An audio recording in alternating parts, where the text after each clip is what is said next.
Hello, everyone, and welcome to Wholesale Change, the webcast and podcast from Distribution Strategy Group, where we provide thought leadership for wholesale change agents like everyone on this call. You're probably a wholesale change agent, or you wouldn't be here.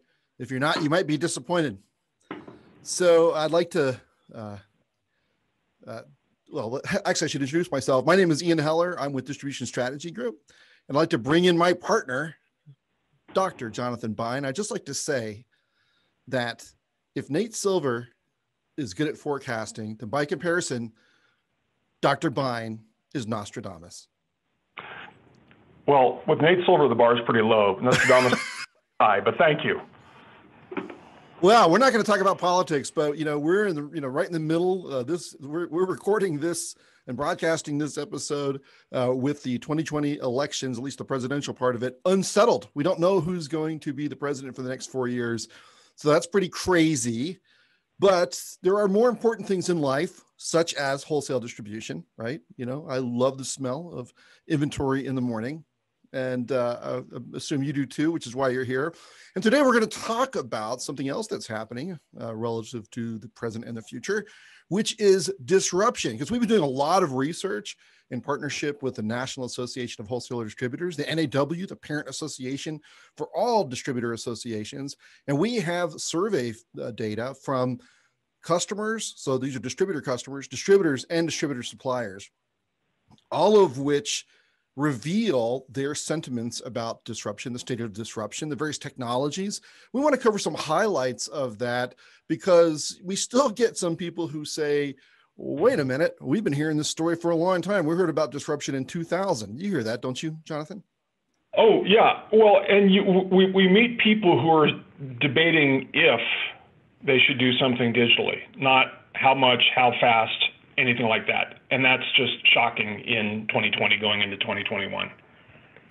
Yeah, it is kind of interesting. It's like, well, are you not, did you just crawl out of a cave after 20 years? I mean, the whole world's digital. You can hardly do anything these days that's not digitally related. I talk about, digital marketing is almost a redundant term now because there is no marketing that doesn't have some digital component to it.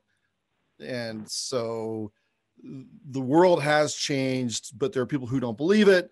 And I think, one of the reasons for that is they've been hearing it for so long. And go ahead, Jonathan. No, please, Dean, go ahead. And I think one of the things that's happened is that there were technologies that didn't work before that are transformative now, but people get cynical. I mean, I remember when Apple came out with the Newton and everyone thought, well, that was a failure. People aren't going to want to carry around something in their pockets that helps them schedule and take notes and access the internet. Now, of course, none of us can imagine living without a smartphone. And I also remember around 2000, they had all of these exchanges. Remember that? There was like Industrial Solutions and all these others. And they were going to aggregate sellers online and create these incredible assortments. And Grainger tried to launch one called Material Logic that Don Belinsky was behind, a real visionary, and that didn't work either. And so the notion for a long time was, well, websites are going to be exclusive to one company. You're not going to be able to combine the assortments of many companies online because exchanges didn't work then. But things have changed. The technology has advanced, and also customers' expectations have advanced. So with respect to marketplaces, one of the problems we felt like we had to solve then and had to solve for a long time after that was, how do you provide for a single delivery? How do you consolidate multiple shipments into a single delivery? Because customers said that was super important. That's no longer important. We don't care about that anymore. We all get multiple shipments from single orders from marketplaces like Amazon all the time. And we just assume that's how it works now, right? Well, yeah, I think all this points to a sort of a broader thing that Gartner Group has named, about the Gartner hype cycle. Oh yeah, I forgot about that. Go ahead though. Well, so the idea with the Gartner hype cycle is that a lot of technologies, when they get started, they reach a peak of inflated expectations. And that's why it's called the hype cycle, because the technology gets hyped. So when you get to the peak of inflated expectations, you can pretty much guarantee that you're going to slide off of that peak into what they call the trough of disillusionment. And then climbing out of the trough, climbing up a little bit is the slope of enlightenment, and then something known as the plateau of productivity. So I think a lot of what we're going to look at today are technologies. Some of what we're going to look at today are technologies that have been through that cycle and that are now at that plateau where they can be realized and where the benefits can go to the users. Yeah, and some are still in that hype cycle, right? I mean, I think blockchain's there, but where it's been overhyped in the short term because it's really not, at least the applications aren't ready to transform industries. I think in the long run, blockchain is going to transform industries. Agreed. So let's jump into some of the data here. This was based on our distributor survey. And we just have a few data points to share with you. So this all comes out of the NAW survey. There's a link to it at the end of the broadcast and to the whole series. So 55% of respondents reported that they are currently using AI in various aspects of their business. So these are 55% of distributor executives said that their companies are currently using AI. This result surprised me, Jonathan. Absolutely. I was delighted. I mean, admittedly, the audience, which is the NAW reader list, or where do you call that list? Their list. Right. Membership. Thank you. Yeah, that's a slightly more enlightened list. But even if I sort of discount the fact that it's a slightly more enlightened list, that was a really happy number to me. Yeah, me too. And we don't list the applications here, but the number one application I believe was inventory management. And that makes sense since that kind of working capital is such an important thing for distributors to manage well. Yeah, I mean, there were two. It was the warehouse and inventory management, and then it was marketing and sales. Right. And so things like HR, which you have, to be sure, IBM is using AI for HR. Google's using AI for HR. That's pretty far down the list for distributors at this point. Perhaps some of the largest are. Perhaps a Grainger's doing something with AI for HR. But for most distributors, that's pretty far down the list. As is using AI for strategic planning. So the kind of core applications right now are in the warehouse and in marketing and sales. Yeah, but they certainly see it coming for ordering. So let's start on the right here because we asked them, what's the time frame in which product or item recognition? So this is, holding your phone camera up and taking a picture of an item and then having it matched to a specific product on somebody's website.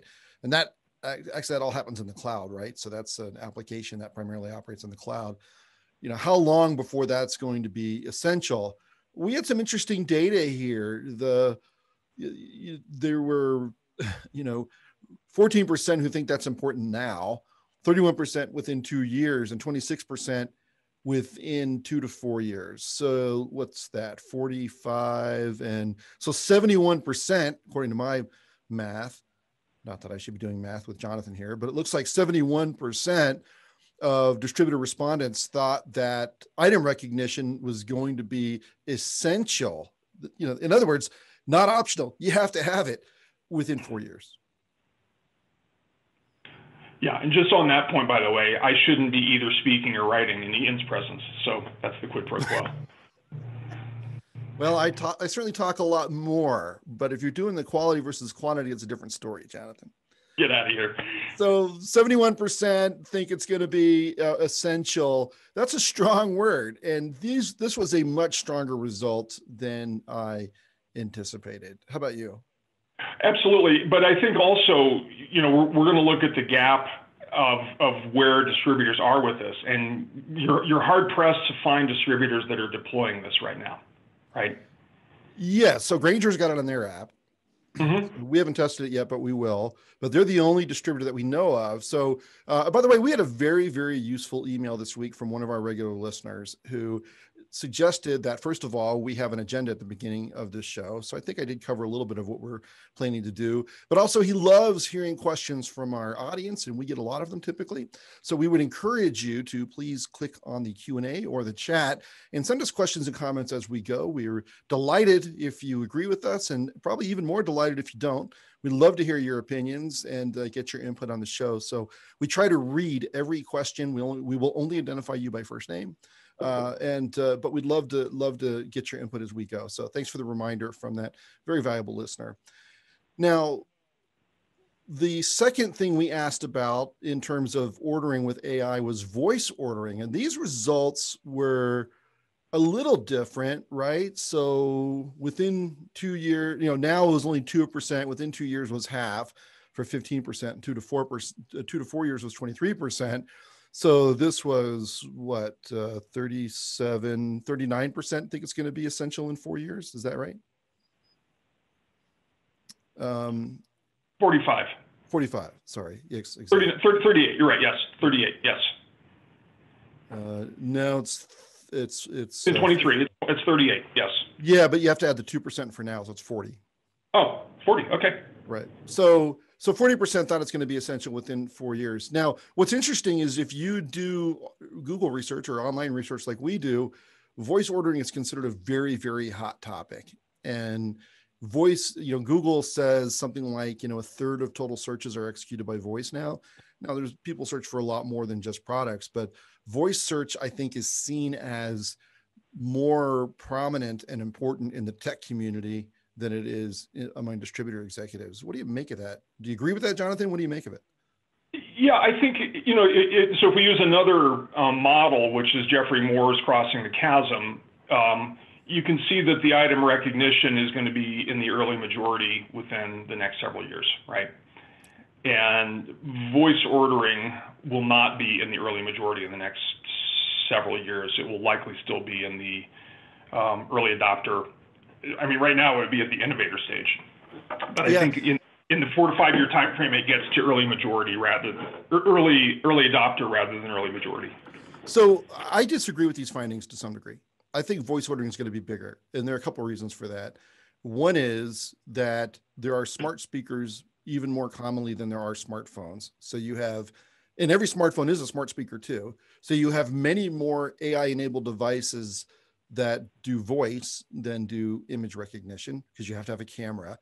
So you've got, Alexa units and Google units everywhere, and you have all the smartphones. So in aggregate, that's a much bigger number than the devices that have a camera in it. That's one. The second reason is that I can voice order while I'm doing something else, and I can't do that with item recognition. With item recognition, I have to stop what I'm doing, at least today, because it's not built into anybody's glasses yet. It will be. There's Alexa enabled glasses, but they're just voice enabled right now. They're not image enabled. So right. Today, I can order while I'm driving, for example. I can order while I'm working. Voice frees me up to order while I'm doing something else, or to search while I'm doing something else. Image recognition requires that I stop and use a device to aim it at something, at least today. I don't know. So, what do you think of that hypothesis, Jonathan? I think it's fair. I think to add to that, one of the questions that we asked end customers, and I don't think we're covering it in this discussion here, but one of the questions we asked them is, to what extent are you using something like Alexa at home? Because what people are doing in the B2C world, in the consumer world, is a predictor of what's going to happen in the B2B world. And we also know in the consumer world, we all ask questions to Google or to Siri or to whatever the smart agent is that we're working with. And so I think what we're going to see as sort of an on-ramp to the voice ordering is actually voice search, right? Yes. There's less risk for me as a customer in doing voice search. If I get it wrong, I get it wrong. If I get an order wrong, well, there's more negative implications of doing that. So I think that's what we're going to see over the next couple of years, is integration of voice search as an on-ramp to voice ordering. And as people start to get comfortable with that, we'll see the voice ordering pick up as well. Your cat was in the background, and it just occurred to me what a bummer it would be if you had a cat named Alexa. And you said, Alexa, come here and sit on my lap. And your smart speaker said, I can't do that, Jonathan. Yeah, you might get sued. Alexa, it's time for dinner. Where would you like to order from, Jonathan? That would be like creepy. It'd be really creepy. Have you seen Alexa? My cat's creepy, so it's okay. Have you seen the Alexa Silver sketch on Saturday Night Live? No. Oh, it's hilarious. Alexa Silver. So you just have to watch it. It's funny. It's inappropriate humor because it's Saturday Night Live, but it is funny. I'm never above. I know. We're, scratch us and we're 16 years old. So, yep. But distributors are well aware of these technologies. Now, I've done some research around what it takes to get your product data ready for AI. And I think this is super important for distributors to keep in mind. The product data that you have today may not be in suitable shape to do either item recognition search or voice search. So a couple thoughts. One is item recognition usually takes images from a bunch of different angles, right? Because you're not going to match probably, you know, when the customer takes a picture of the product with their smartphone, the odds that it matches the angle and color and lighting of your single image are not good. But the more images you have, the more likely you are to match it. So that's one little tip. And then in terms of voice ordering, they say that you need very conversational copy. And you have to remember that people often pose voice searches in the form of a question, even when they wouldn't do that if they were typing it into a browser. Right. So for example, if I type in, you know, top five best, you know, or five best air compressors in Google, or 5 best 2 horsepower air compressors in Google, I might say, Siri or Alexa, what are the 5 best 2 horsepower air compressors? Because we talk to these voice assistants like they're people, and you ask people for information. You don't speak to them in a sentence and expect them to reply like we do with a search engine online. Isn't that interesting? It's very interesting. Yeah. I mean, it's a different medium for now. And, you know, search is a more terse and pithy type of communication medium than voice search. Yeah. And so voice is conversational because we're talking, and that's conversation. And so that means your product data has to include phrases that sound like answers to questions. So your product data, if you're an MRO distributor, might be the top 5 2 horsepower air compressors are, right? Or, I mean, that's maybe not a great example, but you know, whatever the product is, it should include a conversational reference or conversational response type of product descriptor.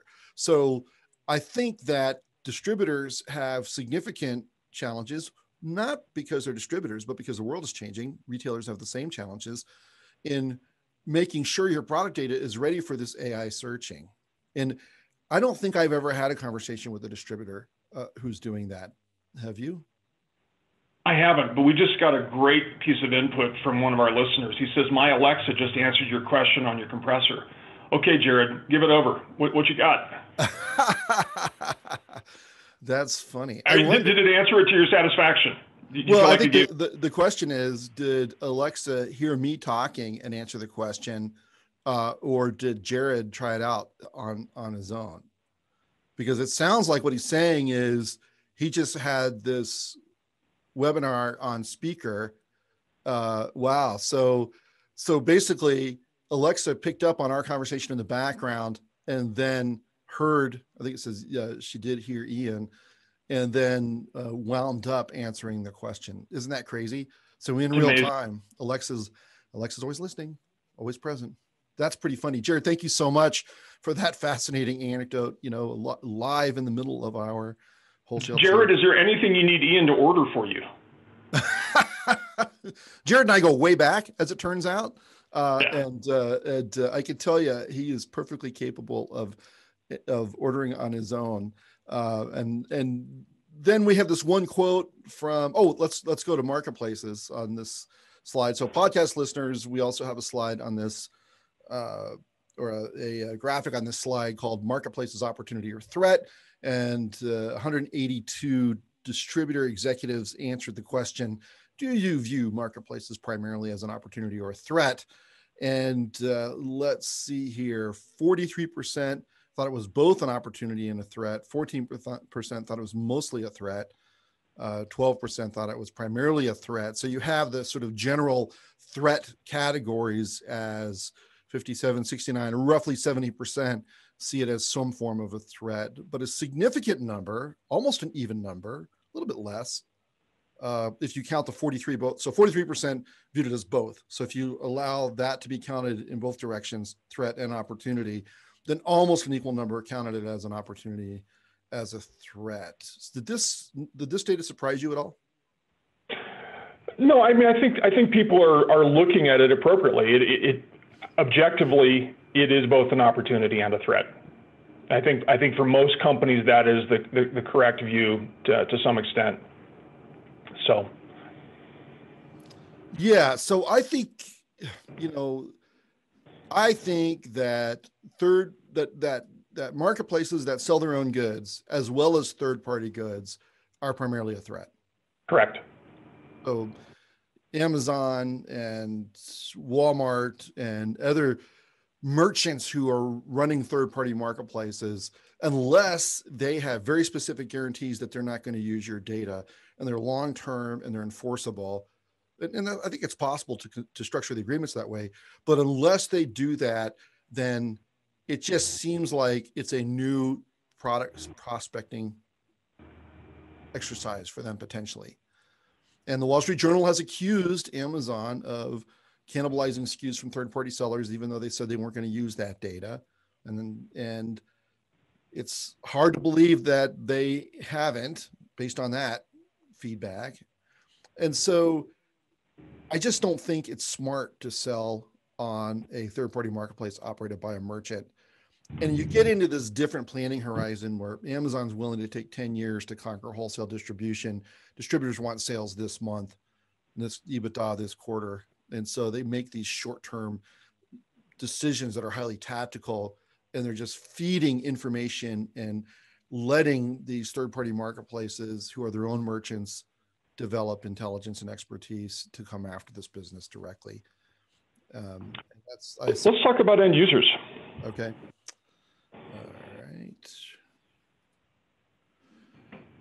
All right. Customers are buying more direct from manufacturers. And more of the purchases are going to manufacturers. They're buying more from marketplaces, and they're increasingly using AI-enabled ordering. So you did this survey on the left here about buying frequency, and you had a new category for the first time when you did this data, right, Jonathan? Yes. And so when we look at this, how people buy, we look at digital kind of versus other.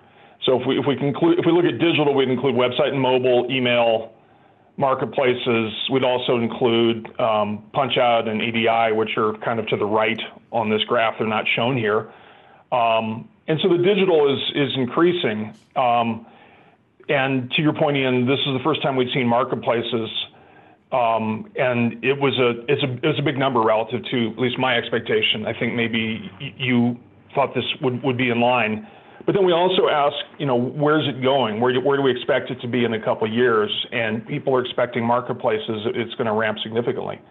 So it's a strong acceleration of marketplaces in the digital buying category. Yeah, and it looks like it's second to last only because we left off everything smaller. So right. As you mentioned, EDI, procurement, there may have been others. We're also texting. Okay, got it. We're also on this chart. And so marketplaces came out of nowhere because you've done this survey for a while, right? Right. Yeah, we've got about 20,000 responses total from about 40 some odd distributors. And it's a good survey. I mean, you can really start to gauge how digital or how not digital your customer base is. And that can inform strategic decisions around infrastructure, digital infrastructure, et cetera.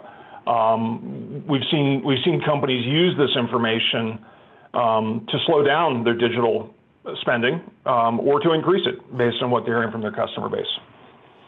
So anyhow, marketplace is the new entrant here, and it's coming on quickly. Well, what's interesting to me is it's almost tied phone orders. Yeah, how about that? I mean, that's incredible.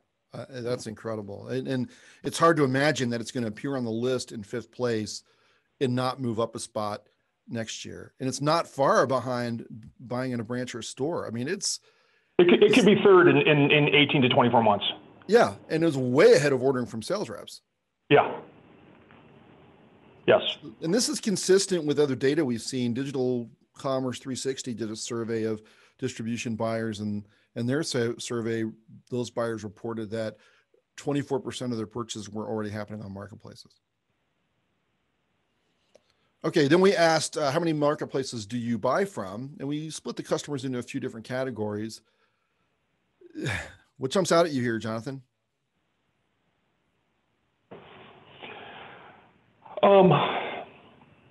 Well, first of all, that a lot of people are buying from more than one marketplace. Yeah. I mean, It's about 2/3 are buying from more than one marketplace. Right. Right. And the fact that some of these, that a quarter or more are buying from 5 or more marketplaces, astounding. Yeah. Yeah. That's what jumped out to me is that, and we've said this before, but the era of the company specific website as the dominant place to buy products appears to be waning, and people are buying from marketplaces instead. And we also asked customers what they felt about item recognition, voice too, but item recognition is the one that jumped out here. And what we saw was that a majority in every category, in all 4 segments here, thought that item recognition would be either important or very important in the next 5 years. Yeah, so the segments for our listeners are construction, manufacturing, retail, trade, and then we had a broad other category. Right. Sorry. Thank you for saying that. And, we're looking at, over 60% or 60% at least are, retail trade, it was 58, but the others were 60% or higher of respondents think that item recognition is going to be very important in the next 5 years. This is not going away.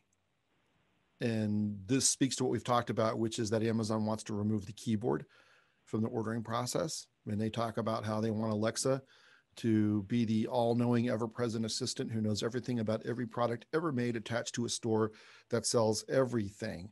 So for voice and item recognition, they go around the clunky interface of the keyboard and the screen, and they connect your brain to the computer with your voice or with images, which is a lot more efficient system. So I think it's inevitable. It's not going to go back, do you think? Not a chance. Yeah, I don't either. Okay. Anything else we want to say about customers before we move on? I think that's good. Well, I mean, the other one, actually, one of the other choices on buying was voice ordering, and that would be at the innovator stage of adoption now by end customers in the B2B world. Yeah, and like I said, I think my view is that people are underestimating voice, and I've never said that before, but I don't know. You probably need a chance to think about it. I'd love to get your opinion on it. Was that a question to me or a comment? I don't know if you want to answer it, but do you think I'm right about people underestimating the role of voice, or am I overstating it? I think the value of it is huge. If it works as advertised, the value of it is huge. And so I think that from the distributor standpoint, the distributors who are innovators or early adopters with this technology are going to reap huge rewards with their end customers. Because the staples, we make it easy. It is going to make it so easy to do business with customers that have voice ordering. Yeah, I said this before, but in all my years of business research, if I could sum up what customers are asking for in one sentence, it would be, please make my job easier. My guess is Staples ran into that same research, which is where they got the easy button and that positioning for their brand. Mm-hmm. But I also think that it's not like item recognition and voice ordering are unrelated. You really want to combine them, right? Talk about that use case. Okay, so you're on a job site and you're a construction worker and you're drilling holes to put anchors into on a concrete job, and you see that you're starting to run out of stuff. So you've got Alexa enabled goggles, and you've got you got Alexa in your goggles and your headphones, so you can talk to Alexa and you can do item recognition. You don't have to look up the product. All you have to do is look at the box that the bits came in or the epoxy came in or whatever, and say, Alexa, order me another case of whatever that is and get it here as soon as possible. So you're using your item recognition. So you don't even have to describe the product. You don't even really have to know what it is, because Alexa in many cases can figure it out either by recognizing the product itself or by looking up the order history to see what you last ordered. And then say, oh, that's, the epoxy came from DAP or whomever, and here's the model number, and here are the bits that you need. And so Alexa processes the order through your ERP, and it gets delivered, 20 minutes later by a drone from Amazon. That sounds nuts, but that's where it's going. It's within this decade. It is just like driverless cars, right? So we have a great question from one of our listeners, really related to this point. So the case you just gave was in construction. Yep. And so our listener, Joe, says it depends on the type of B2B. If you're selling to a corporate PO generating business, voice ordering could be a challenge versus an over-the-counter buyer as a contractor. So yeah, there are different settings for where voice ordering has less relevance. Maybe the same thing for OEM, right? If it's an OEM or specified purchase. I think Joe's right today, and I think over time that businesses will find ways around that, where they'll just authorize people to buy stuff, and the PO will be generated automatically through the system. Generate a PO to buy the following things. That type of a language, right? Yeah, right. And that's going to take a lot of work, but I think for more efficient businesses, they'll find ways of making that. They're going to want those efficiencies because whatever the cost of somebody buying the raw, and Joe agrees, by the way, whatever the cost of someone doing rogue buying, it pales in comparison to a construction crew standing around with nothing to do. And you can see the same thing in a manufacturing environment or in other environments where people are using this combination of item recognition and voice search to shop in the moment and multitask so they don't really stop working while they go. That's a really attractive productivity gain, I think. I think for our listeners, just a big takeaway here is that within this half of the decade, by 2025, you should be seriously thinking about how you get item recognition into what makes sense for your business. The customers are saying this is important, and it could become a differentiating thing that keeps them more engaged with your digital presence and therefore your company. And there are third-party companies that have technology that supports some of this. We're actually doing some research into that right now. But this is definitely one for our listeners to be considering. Yeah, and it's going to affect your strategic plans. Just like Right. You had to change and adapt strategies or develop strategies for e-commerce and e-procurement and EDI as internet technology advanced over time. Here's a new one. And distributors who get really good at this are going to have an advantage because customers are going to want it. And there are leading disruptors right now who already provide it. So it's not optional, I don't think. Okay, and I think that's it. Oh no, we got manufacturers to go through, right? So we asked our suppliers what they think about disruption. Here's a quote: distributors bringing less value to the transaction. For years, the claim has been salesmen have a relationship to the customer that is destroyed by COVID. Ouch. That was a comment from a manufacturer who took our survey. I think the salespeople still have value in many cases. So I think this is a little overstated, but clearly this distributor who's making channel decisions feels this way. What's your opinion of sales reps in general and what's been happening in terms of the distributor value add during COVID? Well, there's directional truth in this ouch comment from the survey respondent. The directional truth is sales reps that play the role more of order takers for simple transactions are going to be fewer and further between. They're going to go away. Sales reps that add consultative value in more complex transactions, more complex customer settings, that's going to be a growth part of the industry. So everything that can be done by self-serve for simple transactions over the next several years is going to go that route. And it's going to mean mostly digital. It's going to mean in part talking to proactive inside sales or customer service rep, but the field sales rep is going to have a lesser role as a result of these dynamics. Yeah, and we have a question from a listener who asks, what does a manufacturer marketplace look like? Who else but them is in it? Yeah, so this is really interesting because there is this development. In fact, I think the listener is referring to some bullet points that are on the slide. So for you podcast listeners, one of the bullet points on the slide is that 50% of manufacturers intend to launch their own online marketplaces. So this is research that we've done and that has been validated in other places where manufacturers are actively launching their own marketplaces. So I think it's Honeywell Aerospace that's got one for aerospace products, et cetera. And so what's happening is, at least the way we see it, and I'd encourage you to jump in, Jonathan, is that distributors are frustrating their manufacturers with their lack of digital progress. Manufacturers they feel like they can't get the digital capabilities out of their distributors. The distributors are not allowing them to control their brand, or they're not representing their brands well. And so manufacturers are saying, well, hey, here's a whole new technology that was never available before. How about Honeywell, launch an aerospace marketplace, and I'll talk to all these other aerospace manufacturers and see if they want to participate. So they're basically creating their own distribution entity, but it doesn't have any inventory. It just is an online place where people can see the superior assortment of products, and then each of the respective manufacturers do the fulfillment. So we're seeing these crop up primarily in verticals. Yeah, so I think Coburn, thank you for that question. I think there's a nuance here as to who is the owner operator of the marketplace versus who are the participant sellers. So what Ian described was the owner operator is a manufacturer who brings other manufacturers in. There are manufacturer owner operated marketplaces that are bringing their distributors in.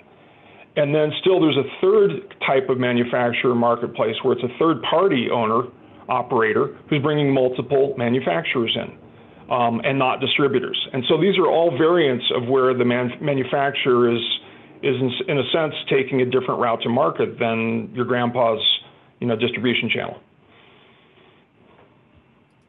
Yeah, great question. And we also discovered that 40% of manufacturers plan to sell direct to end customers, even with the risk of channel conflict.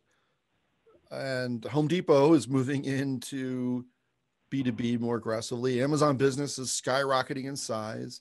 You've got all these pure digital distributors like Rock Auto and Webtront Store and TruePar that have this incredible assortment, but at least in some cases don't stock a lot of inventory. And then you've got the rise of marketplaces, which people like Forrester are saying is real and it's the result of most of the growth of the online economy, which is a growing part of the economy. And then we have a chart on here where we asked manufacturers how they see their revenue by channel changing over the next 5 years. This was pretty devastating in terms of distributors. Jonathan, do you want to? I think this ties to the title of our talk, why disruption is real this time. So right. We asked manufacturers, we asked distributor suppliers, where is your revenue by channel going to come today and in 5 years? And the 5 choices were it's going to come through a traditional distributor, direct to end customer, retail channel, a pure digital distributor, as Ian just described, Webtront, TruePar, et cetera, or a marketplace. So today, 66% of the manufacturer revenue comes through traditional distributors. The shocking number is that they expect that to be 51% in 5 years. Incredible. So from their standpoint, 15% of their revenue is going to come from a different channel than a traditional distributor. So if you are a traditional distributor, that's not 15% to you. That's like 22% of your revenue that may be shifted away from traditional distribution. There may be ways for you to pick it up, but if this is correct, and we're actually gathering additional data along this line, and it's confirming this, then the pie is going to shrink. So the question is, how do you maintain a slice of the pie that's the same size, even if the total pie is shrinking? Let's look at the other parts of where the revenue is going. So 15% of the manufacturer revenue is going to shift away from traditional distributors. The big growth channels are pure digital distributors going from 5% today to 10% in 5 years, and marketplaces going from 4% today to 10% in 5 years. So those are the big winners, but also you have additional direct to end customer. That's growing from 17% to 19%. In large part, why disruption is real today is that the taboo that manufacturers feel about going direct is dissipating. It is just disintegrating little by little. And in addition, other revenue is going to go from through retail channels, going from 8 to 10%. So all of these other four channels, direct end customer, retail channels, pure digital distributors, marketplaces, that's going to be a 15% channel shift from the manufacturer's standpoint over 5 years. It's a devastating look at the future for distributors if distributors don't act. So two things I think are going to happen. First of all, distributors are going to respond, right? I mean, they're not just going to give up their market share. One of the things that's going to happen is there will be some consolidation, because that's one of the ways you maintain your slice of the pie. And the second thing that's going to happen is distributors are going to hold on to their customers more tightly and make it less attractive for customers to buy directly from manufacturers by doing a better job with value-added services, by becoming more important to their customers. Distributors have enormous advantages, and they're going to make those stronger. Not that there won't be some erosion, but they're going to fight back. Jonathan? Yeah, I think you're right on. And Ian, you brought up this idea of simple versus complex transactions. So the simple transactions, a lot of those are going to migrate to either pure digital distributors or marketplaces. It doesn't mean all of them will, but a material portion will. And so what the distributor is going to be left with is the places where the channel is really adding value to the product that's being sold. Now, another thing, by the way, is we've been hearing this for years. We've been hearing for 20 years, since the dawn of this century millennium, distributors are going to be disintermediated and manufacturers are going to go direct and digital is going to do this, digital is going to do that. We're finally at a point where that's starting to happen and accelerate in a meaningful way. So if the first 20 years of this century were about frog getting boiled 1 degree at a time, the temperature is going to start changing pretty rapidly, right? It's not going to be a gradual thing. You're going to see a significant shift in the next 5 years. So it's here. Yeah, I think we've seen this before. When Home Depot entered the market, a lot of the staff to houses lost a lot of share to them. And there were manufacturers who pledged that they would still sell through distributors only and not sell through Home Depot, and they would create secondary brands for retail.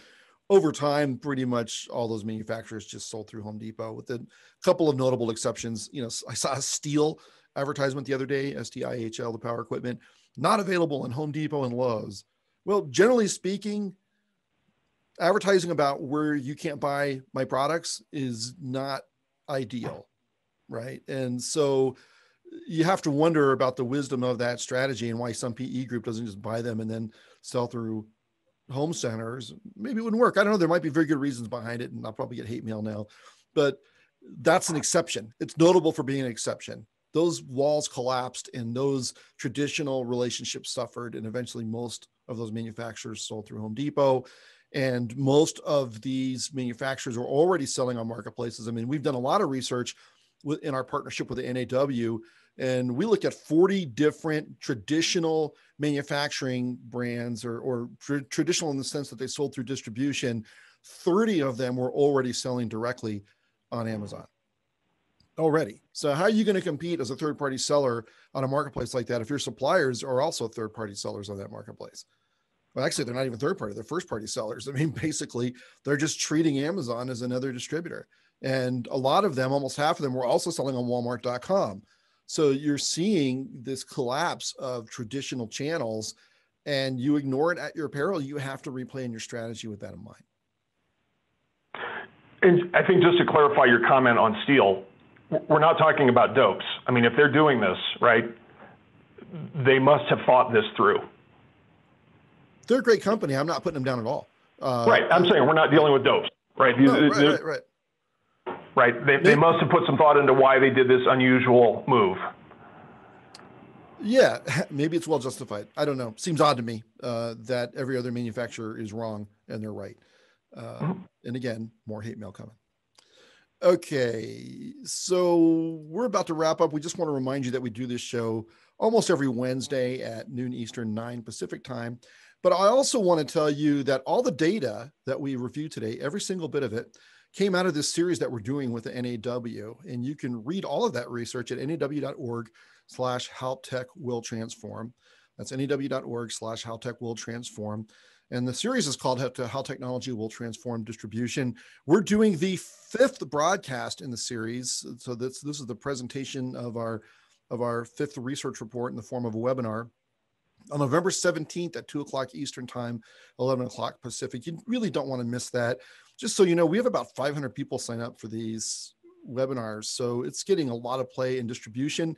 You really don't want to be left out, because everything that we've said today, we said earlier on these broadcasts. A little bit more color commentary today. We've had a little time to think about it.